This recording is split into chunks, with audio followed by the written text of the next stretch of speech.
आइए दोस्तों, तो इस वीडियो का तीसरा पार्ट स्टार्ट करते हैं और तीसरा पार्ट यह है कि नॉन रिमूवेबल डिसकंटिन्यूटी। तो देखो, नॉन रिमूवेबल डिसकंटिन्यूटी में तीनों कैंडिडेट्स थे हमारे पास। पहला कैंडिडेट क्या था? Jump discontinuity. तो चलो जंप डिसकंटिन्यूटी एक बार देख लेते हैं। जंप डिसकंटिन्यूटी से पहले मैं आपको एक चीज थोड़ा याद कराना चाहता हूँ। एक फंक्शन था एफ ऑफ एक्स करके, कुछ इस तरीके से हम लिखते थे। इसको हम लोग क्या कहते थे? Greatest integer function. उम्मीद है आपको याद होगा। ये फंक्शन करता क्या था? वैसे ये फंक्शन, मान लो कि x का रेंज कुछ इस तरीके से है, तो इस रेंज में x का लार्जेस्ट इंटीजर वैल्यू क्या होता है? ये लोअर लिमिट ना, तो ये 0 देता था। इसी तरीके से ये 1 देता था इस रेंज के लिए। तो ये जो फंक्शन था, इस फंक्शन का ग्राफ किस तरीके से दिख रहा था? कुछ इस तरीके से मान लो हमने किया कुछ, या कुछ मतलब और क्या होता है, कुछ यहाँ कुछ इस तरीके से दिख रहा था। आपको ये ग्राफ याद है? ये स्टेप फंक्शन या ग्रेटेस्ट इंटीजर फंक्शन का ग्राफ है।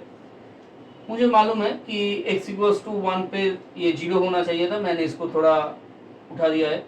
तो आप इसको mod x प्लस 2 ऐड करके कह सकते हो। पर आप ग्राफ पे फोकस करो। ये देखो, इसका ग्राफ किस तरीके से दिख रहा है। क्या ये ग्राफ कंटिन्यूअस होगा? तो आप तो कह दोगे कि ये ग्राफ कंटिन्यूअस नहीं होगा। क्यों नहीं होगा? देखो, मान लो ये 1 पॉइंट है, ठीक है, ये पॉइंट है x इक्वल्स टू 1। अब देखो, x इक्वल्स टू 1 के अगर मैं लेफ्ट से जाऊंगा, तो लेफ्ट से जाऊंगा तो क्या होगा? मतलब मुझे इस साइड से अप्रोच करना पड़ेगा ना, क्योंकि ये तो लेफ्ट साइड से जा रहा है नीचे से। तो नीचे से अगर मैं अप्रोच करूंगा x इक्वल्स टू 1 के, तो ये वैल्यू क्या देगा हमको? 0 देगा। और अगर मैं राइट से अप्रोच करूँ 1 को, तो क्या आएगा? 1 आएगा। तो left hand limit x tends to 0, x tends to 1, negative box x, ये क्या देगा? 0 देगा। और limit x tends to 1 plus ये बॉक्स x क्या देगा? 1 देगा। ये दोनों लिमिट ही इक्वल नहीं है, तो जाहिर सी बात है कि limit x tends to 1 box x exist ही नहीं करता। अगर लिमिट ही एग्जिस्ट नहीं करता तो फंक्शन तो कंटिन्यूअस होगा ही नहीं। अच्छा, तो फंक्शन कंटिन्यूअस नहीं है, ये तो हमें ग्राफ देख के ही मालूम चल रहा है। पर इसमें जंप कहाँ पे है? अब देखो, जंप तो है, क्योंकि लेफ्ट साइड से हमको 0 मिल रहा है, राइट साइड से हमको 1 मिल रहा है। तो यहाँ पर से यहाँ पर तक डायरेक्ट एक जंप मारा, मानो यहाँ से हम कूद के छलांग मार के यहाँ पे आ गए। तो ये जो जंप है, इसको कैलकुलेट करने के लिए हम क्या करेंगे? इन दोनों का डिफरेंस लेंगे। मतलब ये जो दोनों लिमिट्स है, इन दोनों का डिफरेंस लेंगे और डिफरेंस का मॉड। तो कुछ इस तरीके से होगा, ये देगा हमको जंप। और इस टाइप के जितने भी डिसकंटिन्यूटीज होते हैं, इनको जंप डिसकंटिन्यूटीज हम लोग कहते हैं। उम्मीद है आपको ये ग्राफ की द्वारा समझ में आ गया होगा। तो चलिए नेक्स्ट टाइप के डिसकंटिन्यूटी पे फोकस करते हैं।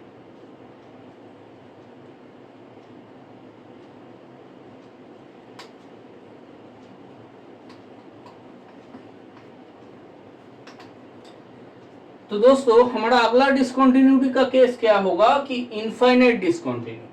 अब इनफाइनाइट डिसकंटिन्यूटी का मतलब क्या है? मैं यहाँ पर लिख रहा हूं इनफाइनाइट डिसकंटिन्यूटी, ठीक है।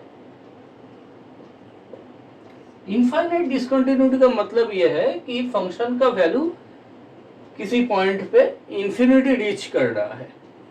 तो ये इंफिनिटी रीच कर रहा है, इसीलिए ये इशू हो रहा है। तो ऐसे कैसे हो सकते हैं? मान लो आपके पास कोई फंक्शन है एफ एक्स, ये है log x, ठीक है। आप सबको मालूम है कि अगर लिमिट x टेंड्स टू 0 हम लोग लेंगे, ठीक है, और वो पॉजिटिव पार्ट से लेते हैं, क्योंकि log तो नेगेटिव x के लिए डिफाइन होता नहीं है ना, इसीलिए x tends to 0 log x हम कैलकुलेट करेंगे, तो इसका वैल्यू क्या आएगा? Negative infinity. क्यों? क्योंकि अगर साइड में हम लॉग का ग्राफ देखें तो लॉग का ग्राफ कुछ इस तरीके से होता है।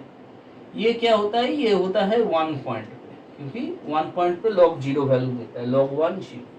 तो जितने आप 0 के करीब जाओगे उतना फंक्शन का वैल्यू नेगेटिव इन्फिनिटी के करीब जाएगा। तो ये तो नेगेटिव वैल्यू दे रहा है, इसका मतलब है 0 पॉइंट पे ये फंक्शन डिसकंटिन्यूअस है।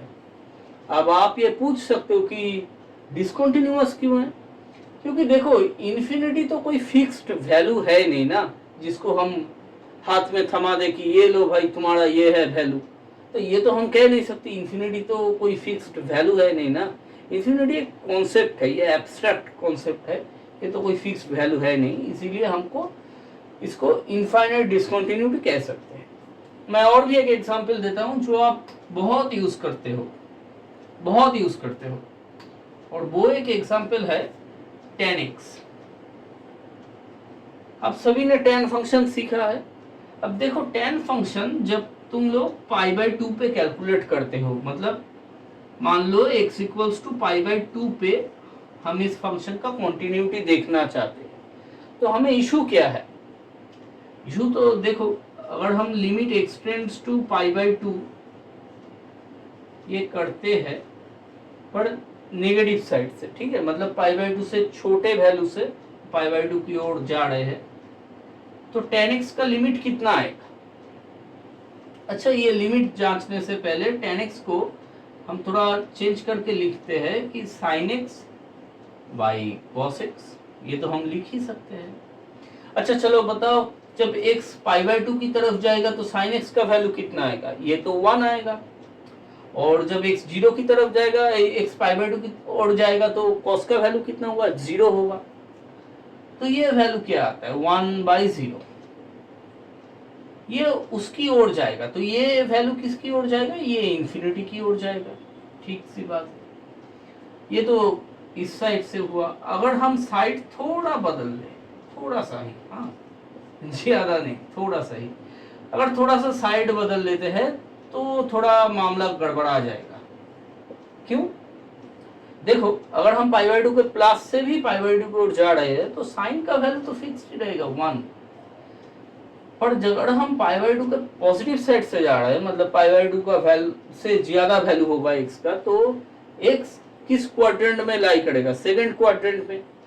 सेकंड क्वाड्रेंट में cos का वैल्यू क्या होता है? नेगेटिव होता है।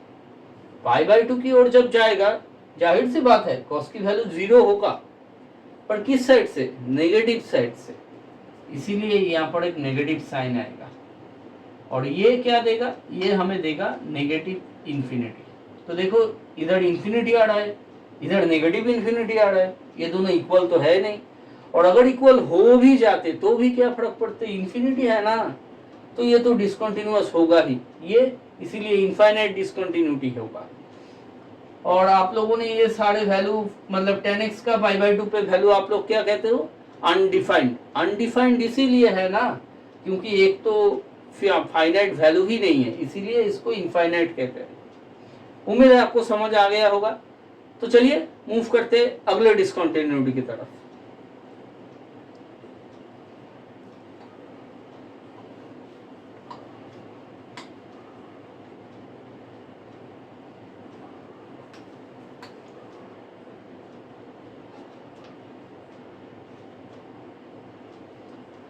तो last but not the least जो डिसकंटिन्यूटी होगा वो क्या होगा? वो होगा ऑक्सिलेटरी डिसकंटिन्यूटी। आप लोग ये ऑक्सीलेशन वाला जो टर्म है ये शायद फिजिक्स में सुने होंगे, एसएचएम चैप्टर में, क्योंकि वहाँ होता है ऐसा। पर हम बिल्कुल वैसा ही कॉन्सेप्ट यहाँ पर भी बात कर रहे हैं।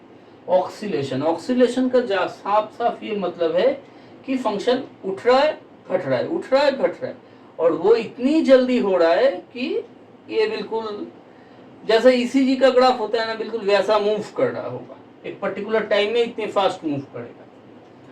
तो देखो, ऑक्सीलेशन का डिसकंटिन्यूटी हम कैसे कह सकते हैं? एक फंक्शन मान लो sin 1/x, ठीक है, मान लो ये f of x sin 1/x, ठीक है।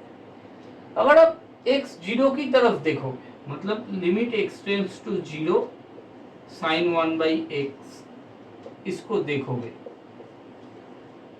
इसका जो ग्राफ होगा ना, मतलब साइन 1/x का जो ग्राफ होगा, मैं यहाँ पे ड्रॉ कर रहा हूं, ये रफ ग्राफ है पर फिर भी देखो ये कुछ इस तरीके से हो रहा है। मतलब जीरो के पास ये बहुत बार ऐसे उठक बैठक कर रहा है। तो इससे क्या हो रहा है, इससे एक इशू क्रिएट हो रहा है कि जब हम जीरो की तरफ जा रहे हैं, इसका कोई फिक्स्ड वैल्यू हम प्रेडिक्ट नहीं कर पा रहे हैं, क्योंकि ये इतना फास्ट ऊपर नीचे हो रहा है। तो इससे हमें एक प्रॉब्लम हो रही है। तो इसीलिए हम कह रहे हैं कि ये फंक्शन डिसकंटिन्यूअस है, क्योंकि इसके कोई फाइनाइट वैल्यू ही नहीं है। ये इतना फास्ट चेंज हो रहा है, इसका कोई फाइनाइट वैल्यू नहीं है। तो इस टाइप के डिसकंटिन्यूटी को ऑक्सीलेशन डिसकंटिन्यूटी या ऑक्सीलेटरी डिसकंटिन्यूटी कहते हैं। उम्मीद है आपको ये क्लियर ही हो गया होगा, क्योंकि ये लास्ट जो 3 टाइप्स मैंने दिखाए, ये क्यों नॉन रिमूवेबल डिसकंटिन्यूटी है। क्योंकि इसको तो आप हटा नहीं पाओगे, जंप को तो आप हटा नहीं पाओगे, और इनफाइनाइट जो पॉइंट है उसको भी आप हटा नहीं पाओगे। किसी भी तरीके से आप हटा नहीं पा रहे हो, इसीलिए तो नॉन रिमूवेबल है। उम्मीद है आपको ये चीज समझ में आ गई होगी और ये एग्जाम्पल भी समझ में आ गया होगा। हम यही चाहते हैं कि आप ज़्यादा से ज़्यादा ये वीडियो देखें, अपने दोस्तों के साथ शेयर कीजिए, और कोई भी अगर आपको इशू हो, कोई कमेंट्स हो, कोई सजेशन हो, तो आप कमेंट्स में हमें बता सकते हैं। धन्यवाद।